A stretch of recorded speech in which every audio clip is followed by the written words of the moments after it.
Je demande une minute de silence. Commandement, gardez-vous.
En ce jour, la France commémore le 99e anniversaire de l'armistice du 11 novembre 1918, qui mit fin à la terrible épreuve de la Première Guerre mondiale.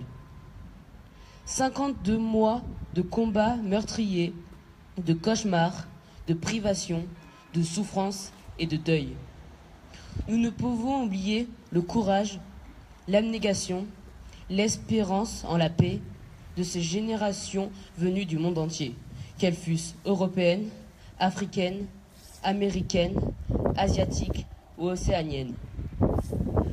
Souvenons-nous des souffrances endurées par ces hommes en ce printemps 1917, épuisés par le combat meurtrier de la Somme et la terrible offensive du plateau du chemin des Dames.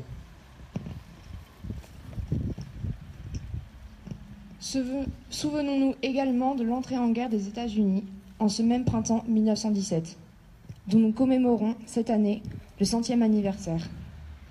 La France salue avec respect et reconnaissance la participation à la victoire de ces soldats américains et dont 126 000 laissèrent leur vie sur le sol français. Dans ce même souvenir, unissons tous ces soldats de métropole, d'Afrique, d'outre-mer et des pays alliés qui ont également versé leur sang pour la France. Une France qui sortira terriblement meurtrie de cette guerre. 1 400 000 morts, 740 000 invalides, 3 millions de blessés, des centaines de milliers de veuves et d'orphelins. En ce jour de commémoration, l'Union française des associations de combattants et de victimes de guerre, l'UFAC, en appelle à la conscience et à la mémoire de chacun, afin que le sacrifice et l'espérance de qui les habitaient, toutes ces victimes, inspirent nos actions en faveur de la paix, de la solidarité, de la fraternité. Vive la République, vive la France. Merci.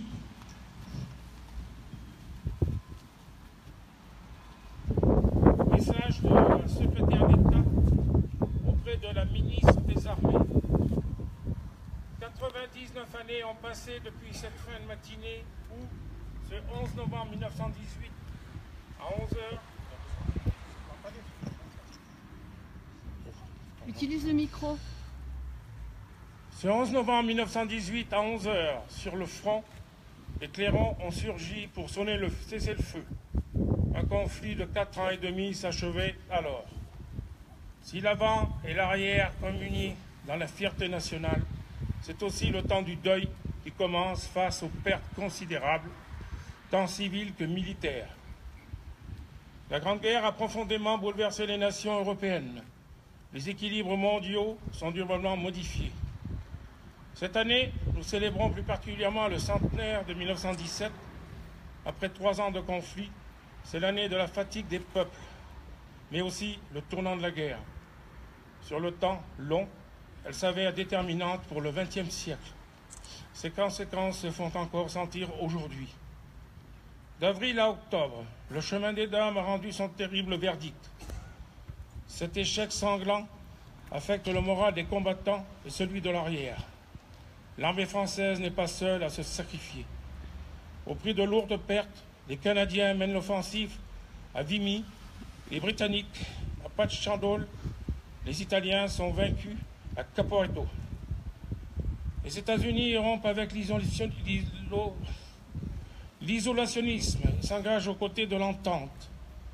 L'arrivée progressive des soldats américains change le rapport de force et va contribuer à forger la victoire. La mondialisation du conflit s'est intensifiée. Traversée par 2 révolutions, la Russie connaît de profonds bouleversements et signe le 15 décembre un armistice avec l'Allemagne. Cette dernière va pouvoir, en 1918, concentrer toutes ses forces sur le front occidental.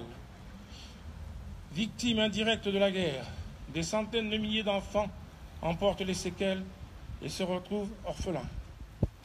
Ils grandiront seuls ou au sein de familles incomplètes, marquées à jamais par la perte.